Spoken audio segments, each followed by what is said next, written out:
Students, electrochemistry के last video में हम लोगों ने डिफरेंट टाइप नस्ट इक्वेशंस के जो डिफरेंट फॉर्म हैं वो देखे हम लोगों ने। और इसमें हम लोगों ने देखा जो गिब्स फ्री एनर्जी और ई नॉट सेल्स में जो रिलेशन है उसके बारे में डिस्कशन किया और उनके जो डिफरेंट फॉर्म हैं वो देखे। अब हम लोग इस वीडियो में देखते हैं कि जो कंडक्टेंस ऑफ इलेक्ट्रिक सॉल्यूशंस में हम लोग ये देखते हैं कि किसी भी इलेक्ट्रिक सॉल्यूशंस में इलेक्ट्रिसिटी के कंडक्शन कितनी आसानी से हो सकता है। तो सबसे पहले हम लोग कंडक्टेंस का कॉन्सेप्ट समझने से पहले हम लोग देख लेते हैं कि इसमें रेजिस्टेंस का क्या होता है। रेजिस्टेंस पे हम लोग थोड़ा सा डिस्कशन करेंगे। तो एक्चुअल में जो रेजिस्टेंस होता है, रेजिस्टेंस को हम लोग R से रिप्रेजेंट करते हैं। तो R से रिप्रेजेंट करने के लिए हम लोग जाएंगे, जो रेजिस्टेंस होता है वो L/A होता है। 1 मिनट मार्कर। जो रेजिस्टेंस होता है वो L/A होता है। तो R = L/A है। इसी को हम लोग अगर ये साइन ऑफ प्रोपोर्शनैलिटी को हम रिमूव करते हैं तो R = हो जाता है रो। इसमें एक कांस्टेंट आता है जिसको हम बोलते हैं रो, ग्रीक लैंग्वेज में L/A आता है। तो यहाँ पर ये रेजिस्टेंस के लिए, ये एक्चुअल में न्यूमेरिकल के लिए सभी ये फार्मूले काम आने वाले हैं। तो रेजिस्टेंस के लिए, रेजिस्टेंस जो सेल का रेजिस्टेंस होगा L/A होगा, मतलब लेंथ पर डिपेंड करेगा और एरिया पर। एरिया ज़्यादा होगा तो रेजिस्टेंस कम होगा और लेंथ ज़्यादा होगी तो रेजिस्टेंस ज़्यादा होगा। अब हम लोग देख लेते हैं, इसको हम बोलते हैं रेजिस्टिविटी।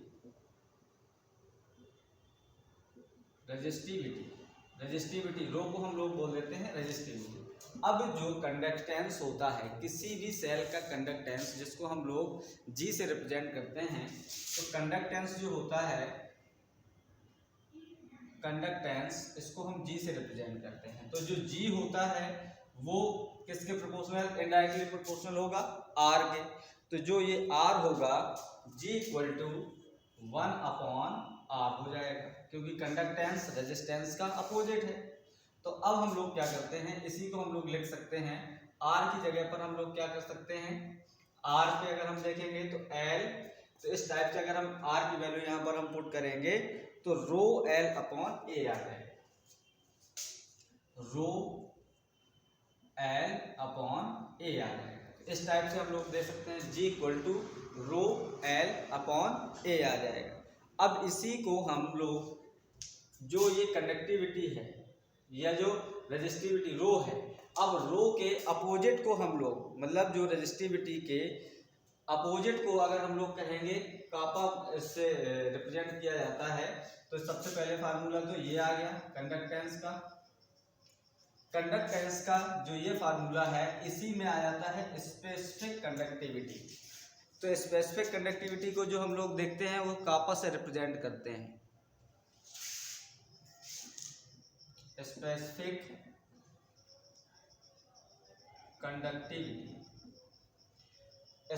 कंडक्टिविटी जो होती है वो रेजिस्टिविटी के अपोजिट हम इसको मानते हैं, तो 1/रो के हो जाए।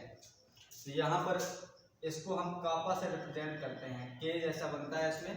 तो हम लोग देख लेते हैं इसमें, तो ये जो के है वो 1/रो के होता है। तो 1/रो को अगर हम लोग देखेंगे तो 1/रो को अगर हमें रिप्रेजेंट करना है तो हम लोग L/RA कर देते हैं। L/RA कर देते हैं। यहाँ पर R रेजिस्टेंस है, A एरिया है और L इसकी लेंथ है। तो इस टाइप से हम लोगों के पास ये भी फार्मूले आ जाते हैं। अब हम लोग देख लेते हैं कि अगर इसमें G यहाँ पर, अगर हम यहाँ पर R जो होता है, R यहाँ पर ये है तो इसको हम G लिख सकते हैं। देखो ये R की जगह पर हम लोग 1/R की जगह पर G लिख सकते हैं। तो K = हो जाएगा GL/A। तो ये स्पेसिफिक कंडक्टिविटी जो होती है, कंडक्टेंस और सेल कांस्टेंट का मल्टीप्लाई होता है, जिसमें L/A जो होता है, इसमें L/A जो होता है ये सेल कांस्टेंट कहलाता है। सेल कांस्टेंट याद रखिएगा, सेल कांस्टेंट, ये फार्मूले सभी आपको न्यूमेरिकल्स में काम आने वाले हैं। तो अब हम लोग इसको नोट कर लें, फिर हम लोग देखते हैं इसका नेक्स्ट। तो हम लोग इसमें यहाँ पर ये फाइनल देख सकते हैं कि जो स्पेसिफिक कंडक्टिविटी के है, इसको हम लोग 1/r/L/A लिख सकते हैं। तो इसी से हम लोगों की यूनिट भी आ जाएगी, या इसी को हम लोग यहाँ पर r की जगह पर हम g लगा देंगे, L/A कर देंगे। तो अब अगर हम इसकी यूनिट देखेंगे, unit of specific conductivity, unit of K की देखेंगे, तो यहाँ पर R जो होता है ये R इसको हम लिख सकते हैं ओम इनवर्स, और L जो होता है ये सेंटीमीटर में अगर हम ले रहे हैं तो सेंटीमीटर में दोनों लेंगे, तो L को सेंटीमीटर में और एरिया को सेंटीमीटर स्क्वायर में लेंगे।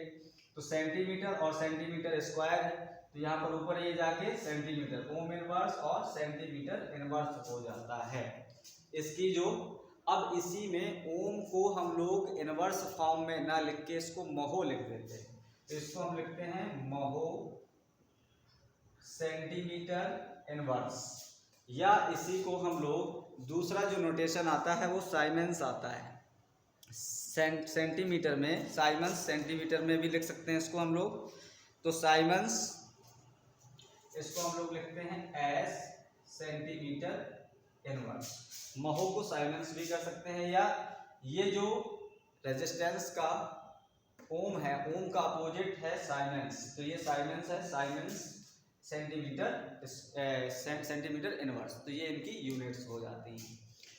तो हम लोगों ने यहाँ पर कंडक्टिविटी ऑफ इलेक्ट्रिक सॉल्यूशंस में देखा कि जो रेजिस्टेंस है वो दो चीज़ों पर डिपेंड करता है, लेंथ के डायरेक्टली प्रोपोर्शनल और एरिया के इनडायरेक्टली या रेसिप्रोकल होता है। तो इसमें हम लोग देखते हैं कि जो R है इसमें अगर हम साइन ऑफ प्रोपोर्शनैलिटी हटाते हैं तो यहाँ पर एक कांस्टेंट आता है जिसको हम रेजिस्टिविटी बोलते हैं। अब हम देखते हैं कंडक्टेंस का, कंडक्टेंस जो होता है वो रेजिस्टेंस का अपोजिट होता है, तो R की वैल्यू रखेंगे तो ρL/A आ जाएगा। अब ये हमारे पास नॉर्मल कंडक्टेंस है, कंडक्टेंस और स्पेसिफिक कंडक्टिविटी में डिफरेंस है। ये G जो है कंडक्टेंस है। अब आ जाते हैं स्पेसिफिक कंडक्टिविटी, तो ये स्पेसिफिक कंडक्टिविटी जो होती है स्पेसिफिक रेजिस्टिविटी का ये अपोजिट है 1/ρ का, तो हमने इसकी वैल्यू रखी 1/r/L/A। तो 1/r को हम G भी लिख सकते हैं, तो ये कंडक्टेंस हो जाएगा L/A। तो इस प्रकार से ये सेल कांस्टेंट, तो यहाँ पर हम लोगों को ये फार्मूला मिल जाता है, ये काफा है। अब आ जाते हैं इसी में मोलर कंडक्टिविटी, तो इसको नोट कर लेंगे, फिर हम लोग देखते हैं मोलर कंडक्टिविटी।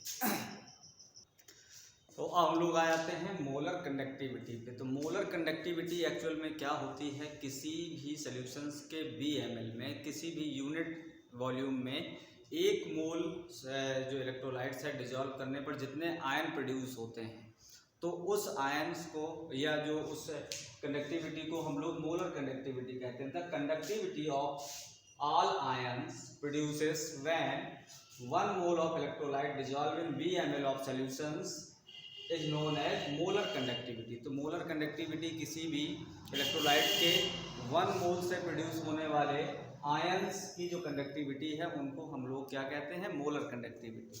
तो मोलर कंडक्टिविटी को हम लोग इस टाइप से रिप्रेजेंट करते हैं और इसको हम स्पेसिफिक कंडक्टिविटी से रिलेट कर लेते हैं। तो स्पेसिफिक कंडक्टिविटी से अगर हम रिलेट करना चाहेंगे तो इसको हम लोग लिख सकते हैं कापा इंटू 1000/m। अब हम देखो इनको मॉडिफाइड हम लोग कैसे कर सकते हैं, मॉडिफाइड। अब इसमें डायरेक्ट ये स्पेसिफिक कंडक्टिविटी नहीं दी होगी क्वेश्चंस में, तो हम लोग इसको देखो किस टाइप से रिलेट कर सकते हैं। अब हम K को हम ब्रेक कर सकते हैं, K को हम लोग क्या लिख सकते हैं, K को हम लोग लिख सकते हैं मोलर कंडक्टिविटी इक्वल टू, यहाँ पर हम लिख सकते हैं 1/r और L/A, और यहाँ पर हम लिख सकते हैं m इंटू A।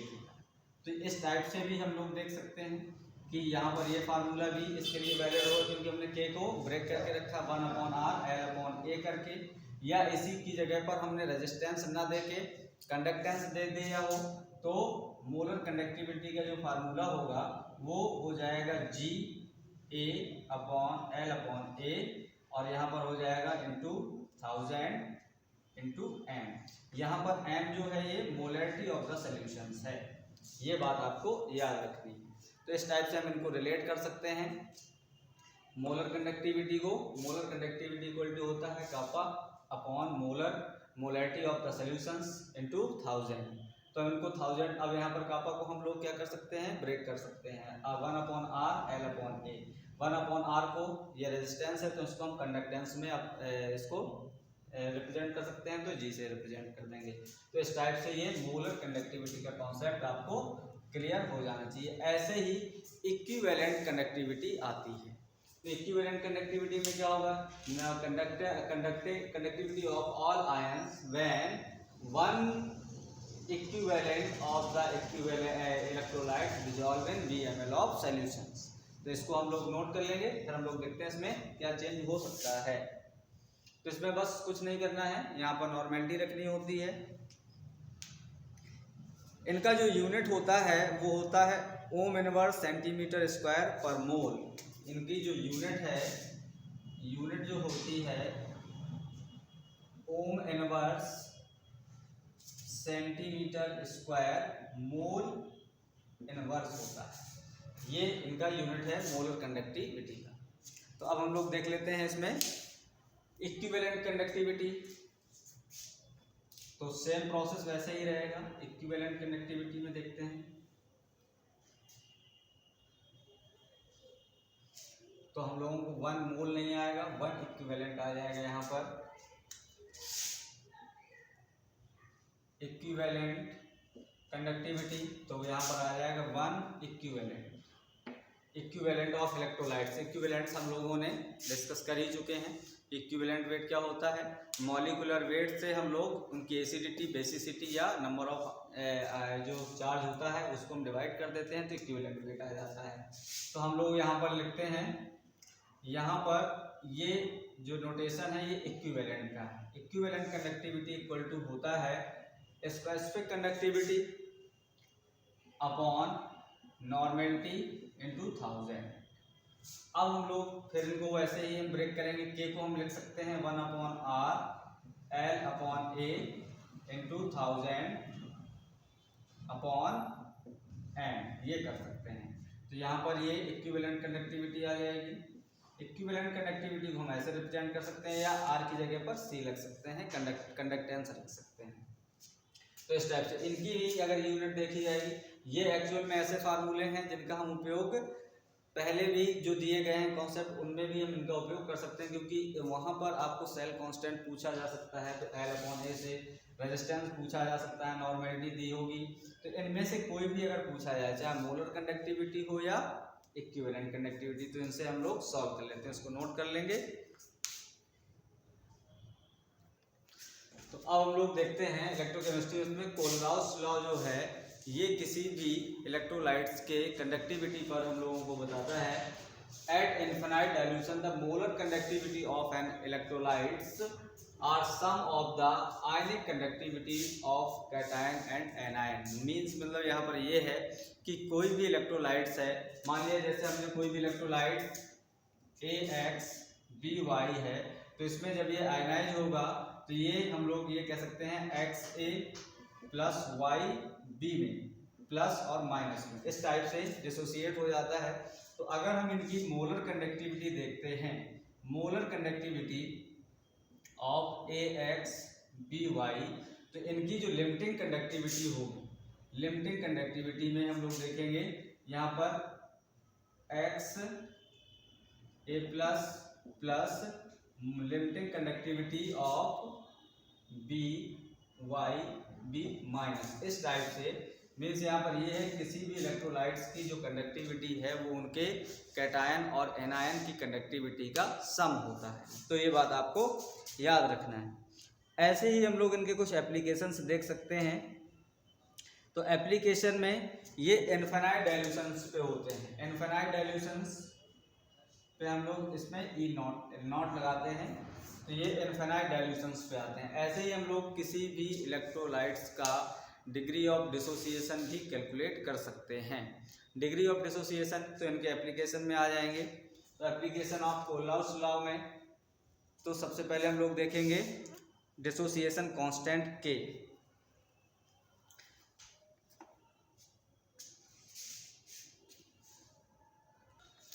अब लोग देखते हैं इसमें कोलराउस लॉ के एप्लीकेशन में जो सबसे पहला एप्लीकेशन है डिटर्मिनेशन ऑफ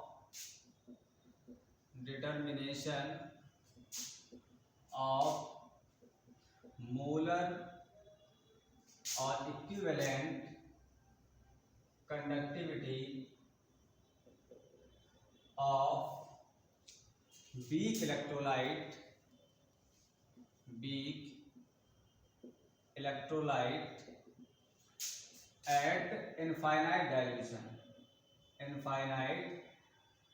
डाइल्यूशन।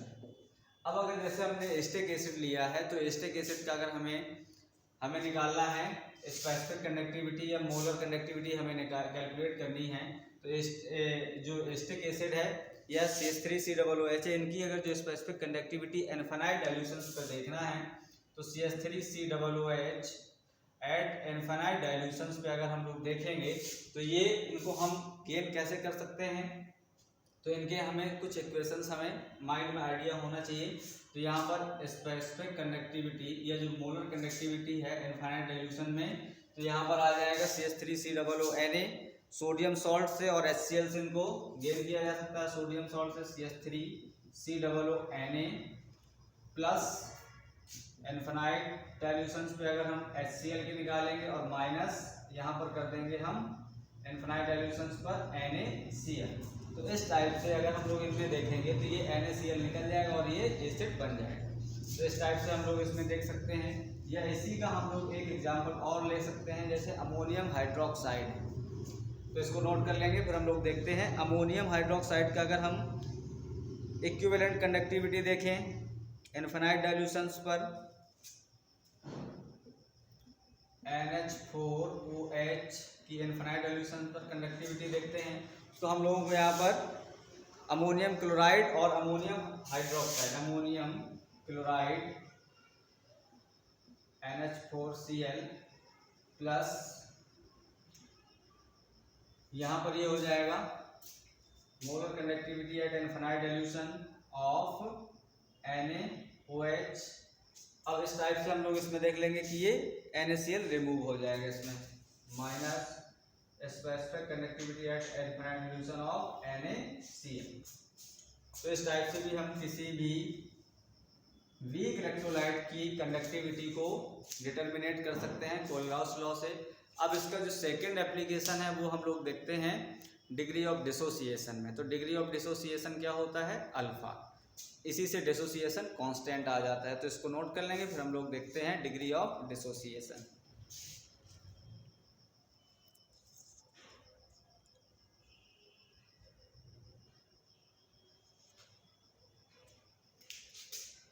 नोट हो गया होगा।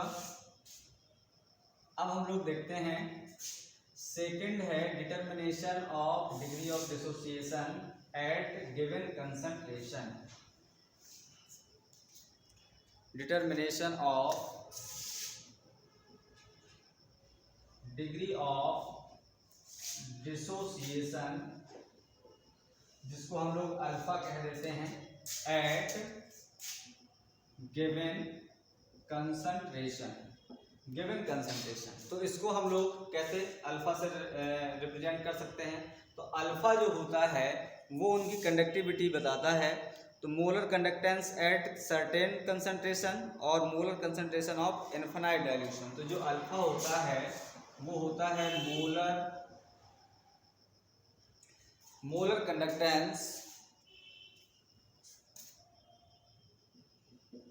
कंडक्टेंस एट कंसंट्रेशन C, ये आपको याद रखना है, और अपॉन मोलर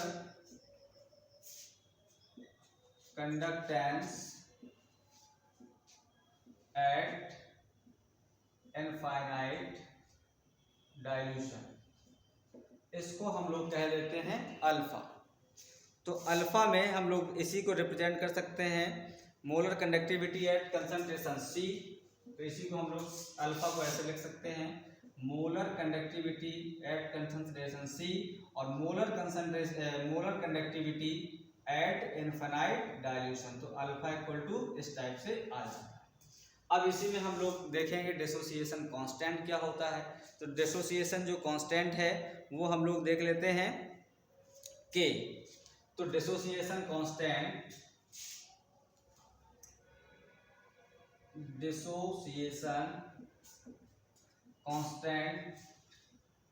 जो होता है वो K होता है K equal to C alpha square upon 1 minus alpha. इस टाइप से ये फार्मूला हमें याद रखना है। अब वीक इलेक्ट्रोलाइट के लिए अल्फा की वैल्यू बहुत ही स्मॉल आती है, तो 1 माइनस अल्फा करेंगे तो अप्रॉक्स वैल्यू 1 ही रहती है। तो इसलिए यहाँ पर for weak electrolyte, for very weak electrolyte कह सकते हैं, वेरी वीक इलेक्ट्रोलाइट के लिए हम लोग देख लेते हैं। तो जो आयनाइजेशन डिसोसिएशन कांस्टेंट होता है वो C अल्फा स्क्वायर से भी हम लोग डायरेक्ट सॉल्व कर लेते हैं, जिनकी जो आयनाइजेशन है या डिसोसिएशन है वो 10 टू द पावर -5 से भी और स्मॉल होता है। तो इनका हम 1 माइनस अल्फा से 1 ही ले लेते हैं। तो यहाँ पर इनको हम C अल्फा से भी डायरेक्ट सॉल्व कर सकते हैं। इसी से हम लोग एक कैलकुलेशन और कर सकते हैं, किसी भी स्प्रैंगली सोल्यूशन सॉल्युबल जो सॉल्ट हैं उनकी भी हम सॉल्युबिलिटी या इनकी कंडक्टिविटी इनको हम लोग देख सकते हैं। कोलॉस लॉ से तो हम लोग देख लेते हैं relation between specific conductivity and solubility of the salt।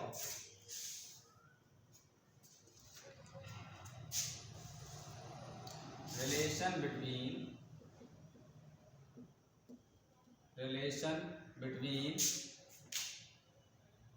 specific conductivity and solubility of salt।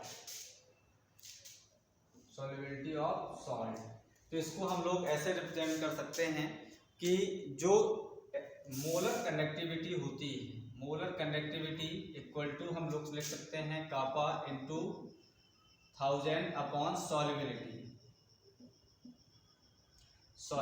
तो इस टाइप से भी हम लोग इसमें देख सकते हैं किसी भी स्प्रैंगली सॉल्युबल सॉल्ट के लिए। ये जो सॉल्युबिलिटी है सॉल्युबल सॉल्ट के लिए,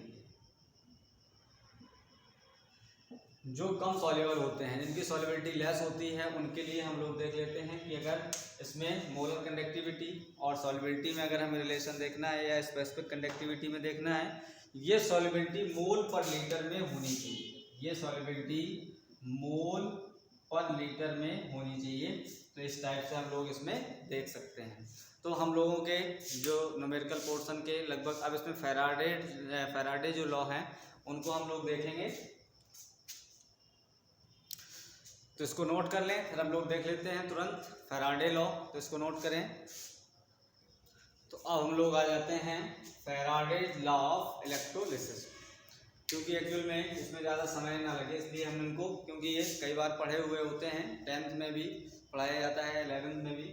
तो फैराडे लॉ जो इलेक्ट्रोलिसिस है वो फर्स्ट लॉ ये कहता है कि किसी भी इलेक्ट्रोलाइट सॉल्यूशंस में जैसे हम इलेक्ट्रोलिसिस करते हैं तो इसमें कैथोड और एनोड में या तो सब्सटेंस लिबरेट होता है या डिपॉजिट होता है। तो जो इलेक्ट्रोड्स हैं उनमें कैथोड हो या एनोड इलेक्ट्रोड्स पर लिबरेट होने वाला या डिपॉजिट होने वाला जो सब्सटेंस का अमाउंट है वो उस इलेक्ट्रोलाइट्स पर पास होने वाली करंट पर डिपेंड करता है। The amount of the substance deposit और liberate at cathode is directly proportional the quantity of electrolyte. किसी भी सॉल्यूशंस पे जितनी ज़्यादा इलेक्ट्रिसिटी कंडक्ट होगी उतनी ही ज़्यादा उसमें ये सब्सटेंस डिपॉजिट होगा या लिबरेट होगा। तो यहाँ पर W directly proportional to I into T. यहाँ पर I करंट है, T टाइम है, लेकिन यहाँ पर साइन ऑफ प्रोपोर्शनैलिटी हटता है तो यहाँ पर कांस्टेंट आता है Z को हम इलेक्ट्रोकेमिकल इक्विवेलेंट कहते हैं। तो ये फर्स्ट लॉ है W इक्वल टू ZIT, याद रखिएगा। सेकेंड लॉ ये कहता है कि अगर दो सॉल्यूशंस हम लेते हैं तो दो सॉल्यूशंस में सेम टाइम पे सेम इलेक्ट्रिसिटी को अगर हम फ्लो करते हैं तो उनसे लिबरेट होने वाले या डिपॉजिट होने वाले जो सब्सटेंस का अमाउंट है वो उनके इक्विवेलेंट वेट पर डिपेंड करता है। सेकेंड लॉ फिर से सुनिएगा कि अगर हम किसी दो सॉल्यूशंस में same time same electricity conduct करते हैं तो उनमें लिबरेट होने वाला या डिपॉजिट होने वाले जो सब्सटेंस का अमाउंट है वो उनके इक्विवेलेंट वेट पर डिपेंड करता है। जैसे mass of A mass of B जो होगा इक्विवेलेंट ए पर डिपेंड करेगा, इक्विवेलेंट मास ऑफ बी पर डिपेंड होगा। तो यहाँ पर W1 into W upon W2 E1 upon E2 यहाँ पर इक्विवेलेंट वेट होते हैं। इनको हम Z1 Z2 से यहाँ पर ये इलेक्ट्रोकेमिकल इक्विवेलेंट्स माने जाते हैं। तो इस टाइप से हम लोगों ने ये फैराडे लॉ कंप्लीट कर लिए हैं। अब हम लोगों के थ्योरी पार्ट में बैटरी और सेल्स रह गए हैं जो हम डिस्कस करेंगे, लेकिन इसके बाद हम लोग लगभग हम लोग अब इसमें न्यूमेरिकल स्टार्ट करेंगे। तो नेक्स्ट वीडियो में हम लोग इलेक्ट्रोकेमिस्ट्री के न्यूमेरिकल सॉल्व करते हैं। तब तक इन वीडियो की हेल्प से आप कंटिन्यू इनका रिवीजन करते रहें।